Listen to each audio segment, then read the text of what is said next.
Among the candidates eyeing the presidential seat in 2023 under the platform of the All Progressives Congress Party is Owelle Rochas Okorocha, former governor of Imo State and current senator representing Imo West Senatorial District in Nigeria's 9th Assembly. Though not a newcomer to the presidential race, having contested before, Okorocha lets us in on why he should clinch that ticket.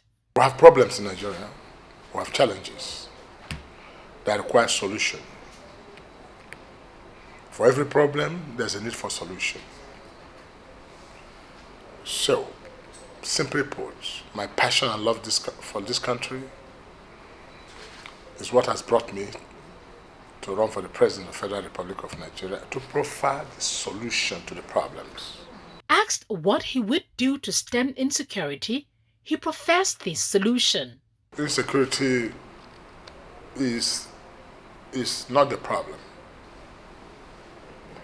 Lack of electricity is not the problem.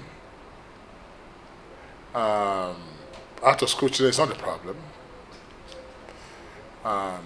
Poverty rate, inflation is not the problem. Your problem is simple. Those are called the symptoms of the problem. It's not the disease.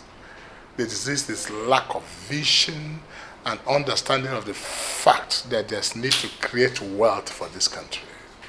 That's why I have one-point agenda, is to create wealth.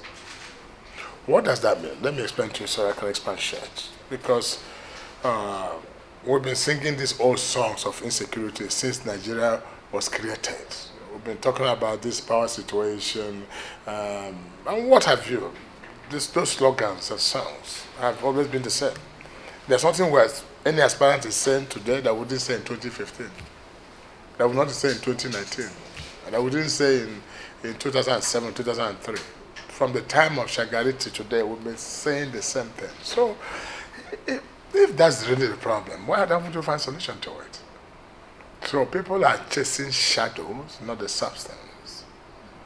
There's a correlationship between poverty and insecurity, and you cannot treat one without the other. So it's even better to say the problem of Nigeria is poverty before you talk about insecurity. Now, if poverty is addressed, insecurity will disappear. And how can you address poverty? You can only address poverty by providing resources, wealth, create wealth. Once wealth is created, the youth will be engaged. Once the youth will be engaged, security has become a thing of the past. Insecurity will be a thing of the past. How does he intend to create wealth? The only truth is we have in Nigeria is oil and tax. And that is the funny thing that runs this country. We have not looked at other alternatives for creation of wealth.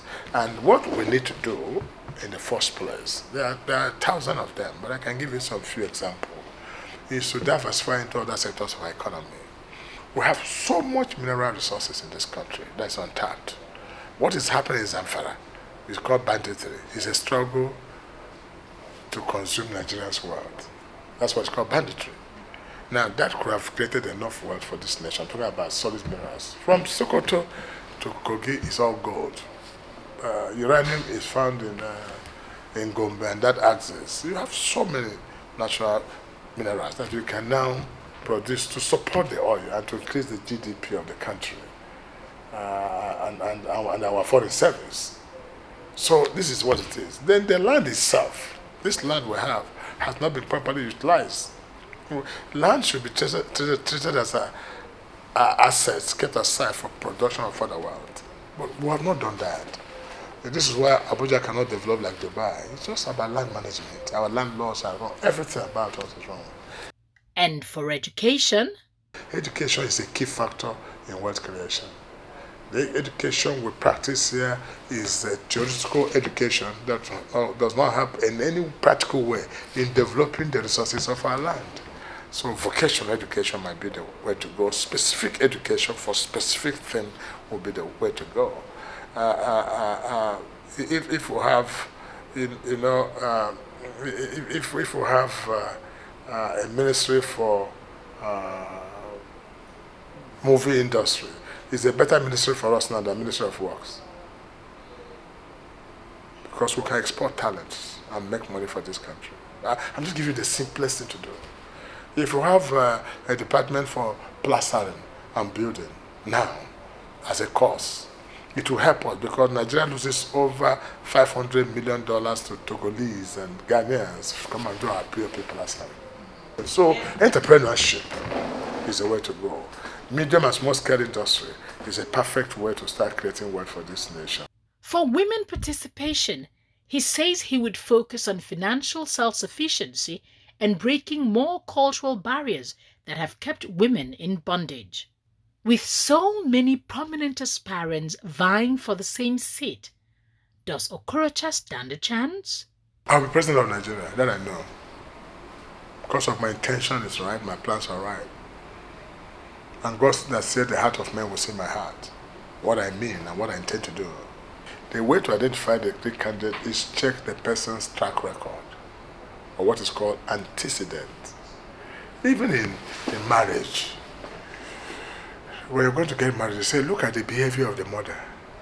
The chances of that girl behaving like the mother is 70%. And history does not lie.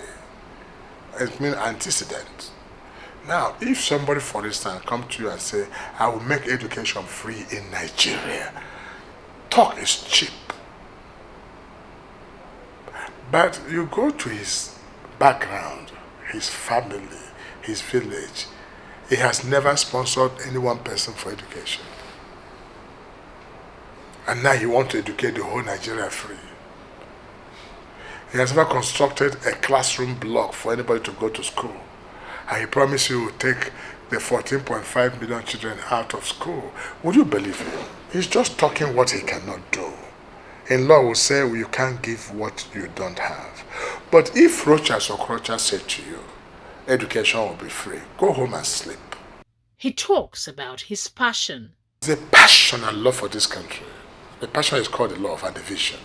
It's called the love and vision, or passion and vision for this country that is driving me. I'm very comfortable. To God be the glory. So if you see come out of this, and because these ideas can only be natural. It is not a textbook ideas. That's why textbooks have been governing this country, and we have not made any headway. What I have in my brain is sufficient to transform this nation in a geometrical, supersonic progression. And that's what is keeping me awake every night, looking for opportunity to expand this and remove the Nigeria from shackles of poverty and ignorance. As the primaries draw near, Nigerians can only hope that the best candidate wins.